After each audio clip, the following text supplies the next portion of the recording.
Hello ladies and gentlemen, welcome to the channel and welcome to another video. My name is Attorney Matthew Lang and I am a VA accredited attorney. In today's video I want to talk about DBQs, a disability benefits questionnaire. I just want to give you some generalities over it, a little bit of history behind it, how they're supposed to work, and some improvements that we may be able to make moving forward together. So let's start with that history of it. What we want to keep in mind first when it comes to the history of it is DBQs are less than 15 years old. They haven't been around that long. They're still a teenager. But before the DBQ came about, VA examiners would complete exams that were requested by the disability office after certain criteria was met by the record. They would complete their exams in a paragraph format. It's like reading a short story in a way. That led the VA disability decision makers to have to review every word carefully, to really consider whether what the doctor was saying or the examiner was saying fit what the criteria of the law was. It kind of created a little slowdown. And thinking of slowdowns, we begin to see that delay in the VA processing, claims processing over the years. Now again, the VA has made multiple attempts and continues to strive to keep that backlog and those delays at a minimum. And the DBQ essentially was one of those processes put in place. So we had a few things going on before the DBQ came out. Not only was there a slowdown with the decision makers trying to make the legal world and the medical world fit nice and neat, but there was also an influx in exam requests. And at the time, exam requests only went to VA medical centers. There were no contractors, and there was no DBQs. This was a problem because we only had so many medical centers and so many doctors in what was known as a compensation, pension, or a CMP department to complete the exam request. So with that means a lot of exams were getting bottlenecked in the system, and by doing so, that claim in the disability department was also getting slowed down and bottlenecked and not moving nearly as fast as it should have been. So VA came out with this DBQ and said, let's try this. This should support both. Now, keep in mind, as essentially a disclaimer, is I wasn't in the room when decisions were made. So whatever I'm saying here is just my point of view and my professional opinions from that time, and for what I see even today. So VA said, let's help each other out a little bit here. So VA examiner, we're going to give you this DBQ. It's got some nice neat boxes on it. It's got spots where you can just make some quick remarks. So as you review the record and you examine the veteran, you can quickly go through and mark what the law is requiring for the disability side without trying to make sure it's all written in there or confusing the decision maker and have them interpret whatever is written down. It was beneficial. It was great. It helped get all the information down quickly on the DBQ. And then when we would come back to the decision maker, the decision maker could quickly go through and see with ease what the law was asking in order to make that decision much quicker. It definitely was a tool that speeded up the process. But we still had a problem. We still only had so many examiners. So even though the DBQs were easier to complete and review, we still had other problems. For example, veterans in rural areas not being able to get to providers quick enough because medical centers were too far away. Maybe again, not enough doctors in some centers. It was just other things are playing a role here in the logistics. Now remember, we got the second largest agency in our government, and we're going to run into things like this. We have to pick at it piece by piece, find a part of the problem, and slowly make that adjustment in order to get to where we need to be. And that's essentially what the VA was doing. So then it came upon, okay, well, this is great. It's a wonderful tool. It's working out. But let's see if we can fix some of these other problems. Let's go ahead and take these DBQs and let's put them out there in the public. Let's give them to the veterans and have the veterans take them to their primary care providers or to any of their treating doctors. It seemed like a great idea. Now you're helping veterans who are too far away from medical centers. You're taking some of the load off of the VA doctors and examiners. What could possibly go wrong? Well, we had a couple of problems. Again, problem solving, that's what's going to happen. One thing that the VA found is a door got opened that no one really expected. And I don't believe anybody expected it. And that was the door named fraud. There was definitely some very clear fraud that was occurring in the beginning of the release of these DBQs by some examiners. And unfortunately veterans as well. This clear fraud, I believe, from where I was sitting, scared the VA. They definitely didn't want to have that door open, and I don't think anybody does from a legal aspect. So then they looked and said, hey, let's close this down for a second. This may not be a good thing. So at one point, the DBQ future was kind of in question. But the VA realized that it's a great tool overall. We can't let a couple bad actors ruin it all. So they put it back out there, and today we still see them publicly released. They're on the VA's webpage. They're out there for you veterans to use. Take to your primary care providers, take to your treating physicians, take to your doctors, and get completed. So essentially, what you're doing is you've been given a VA examination template to complete ahead of time to save time on the claim without having to wait for the VA to request this examination, without having to wait for the VA to examine you and go through your records, and then, of course, get it back to the disability side for decision. A lot of time can be shaved off, and it works out.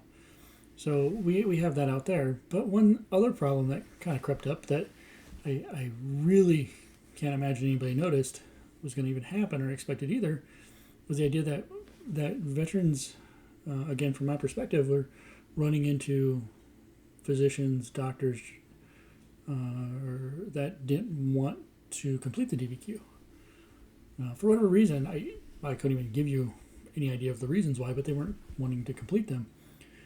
And one of the big things that we even face today, unfortunately, from what I hear and see, is that even if you're the veteran, your VA examiner is or primary care physician is in a VA facility from a VA medical center, they likely won't fill these DBQs out either, which is really confusing to why. They would rather see you go through the whole process to have your VA exam done by a different examiner in the same medical center. So it's really confusing to why. I can't speak to that. I don't know, but it is definitely an issue out there. Why examiners or physicians or primary care won't fill these out. So it is another problem that was seen. So VA opened up the door further and said, well, we just need a contract to other examiners who can complete these DBQs. So a lot of times what you see now is, as many of your exams veterans, when they get requested by the VA, you usually end up with one of a handful of contractors that will contact you and send you to a provider to be examined and to have your records reviewed and have that DBQ completed. So we do have that. What we also seen is a series of medical consulting companies open up that now veterans can go to, kind of like an urgent care is the way I describe it, and be assigned to a doctor who can review documents and examine the veteran, have the DBQ completed, and then have the veteran file it with their claim. So That's where we are with the DBQ now. Ultimately, it is a tool that was designed to help the process along the way, and it definitely does. It definitely works out. It's still here today. Fortunately, the VA did not allow a couple bad actors to hinder that process. VA does truly want to help, and so I'm glad to see that was left in place. So let's talk about what happens when that DBQ is filed with a claim. Now, I don't want to get into a lot of specifics because this is really educational purposes. I don't know the facts of everybody's cases, and they're all different. So one thing I want the veterans to understand is when you complete a DBQ, or you have your physician complete a DBQ, don't complete one yourself. That's not good. But when you take it to your physician and they complete it properly, and you turn it in, just understand that just because you have a DBQ, it's not the end-all be-all for an automatic grant. There are other laws that are in fact in place, other evidence that's in your file, things that could counter that DBQ, things that could be more convincing, things that could weigh more. I mean, there's just a bunch of other evidence that could happen here. So just remember, your DBQ is not an end-all be-all. It's not a magic key in the whole process. But don't be discouraged, because in a lot of cases, it is what's really needed to move your claim along quickly and get you the decision that you ultimately are entitled to. So again, a great tool. But one thing that I have seen sitting back here in my practice, despite the encouragement of using the DBQ, is sometimes I have to begin to wonder, and again, personal opinion, I don't have any actual facts to back it besides the decisions I see and how they're written. But I don't believe the VA is fully convinced the DBQ is a tool that they want to use sometimes. Maybe it's not that they're not convinced. Maybe it's just that there's some training that's misunderstood, or some training that isn't really provided correctly. Again, it is a very large agency, like I said, the second largest. So it could be easy for some training to go over the top of some people's heads, through one ear out the other, whatever analogy you want to use. But I find a lot of times, and I'm going to really talk to the VA side of this. And VA, this isn't to be talking bad about you. This isn't anything really negative. It's the idea that I want to help the veteran as well. The DBQs get received, and a lot of times I will see every excuse in the book. I'm going to call them excuses because that's what they are. Is excuse in the book to not accept that DBQ. Now, the laws and even your own guidance in your own manual clearly state that you accept them for face value. Now, granted, even on the public website, you're supposed to look at authenticity. But I have yet to receive a valid reason why a DBQ is not authentic. So whatever reason you put in there in your decision, just remember, you have to explain in detail, according to the law. You have to explain why you did not find it authentic, or why you didn't find it persuasive, or why it didn't weigh more than other evidence. So even if there is evidence that counters that DBQ, you really have to go into great detail of explaining why that is. You can't just give a conclusionary statement. The law doesn't allow it. And I understand the training that comes in those decisions and why those decisions are written the way they're written. But understand that those decisions do not meet the requirements of the law. So when you have a DBQ, remember, it's okay to accept it as face value, unless you clearly see something that's not authentic about it. If you can clearly show that years worth of current medical records say otherwise, despite being claimed, reviewed, sure, give it a try, put it in the notes. You may get individuals like me who disagree, and that's fine. That's what we're here for. We're allowed to do that. But you have to give a great detail. Don't be afraid of them. There's one thing that has concerned me is is I've seen even in decisions where decision makers try to bully the veteran into making the claim go away essentially, and kind of give a strong hint to the idea that fraud exists. Not that the DBQ in itself is fraudulent, even though they really try to say that without saying it. And I'm really concerned by that, because you really should be careful in what you word, because if you're going to say something is even potentially fraudulent, you better really be able to back it up. Because the first question I'm going to ask you is, why didn't you report it to the proper authorities? Because you're required to. So my point is these DBQs, VA, don't be afraid of them. They're there to help you. They're there to help the system. They're there to help you get to that claim out quicker. You don't need a VA exam every time a DBQ is submitted.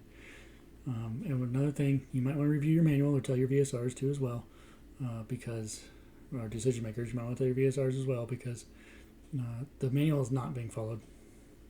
I haven't seen a claim yet where they follow the instructions in the manual. So know what it is. Help the veterans out. Help yourself out. Anyhow, that's just me ranting from being a decision maker and so forth. And being on the side. I just want to make sure that we all help each other out. We do the things the right way. I'm always happy to give any training information I can to veterans. I will likely be starting up a program soon to do that and help provide a lot more information to veterans. There's a lot of information out there. Just be careful what you gather. Not all of it's correct. There is a lot of bad information as well out there. But there's definitely a lot of good information as well. And then again, if you're a VA employee and you heard what I had to say and you go, I wonder if I am doing this wrong or would like to know more information, I'm happy to set up time to train you as well. I have nothing against that, as long as I'm not overstepping any sort of rules or laws or anything there.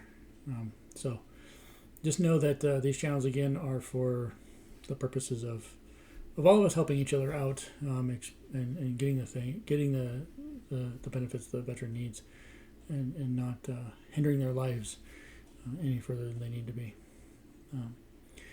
Anyhow, with all that, I do thank everybody for watching the video.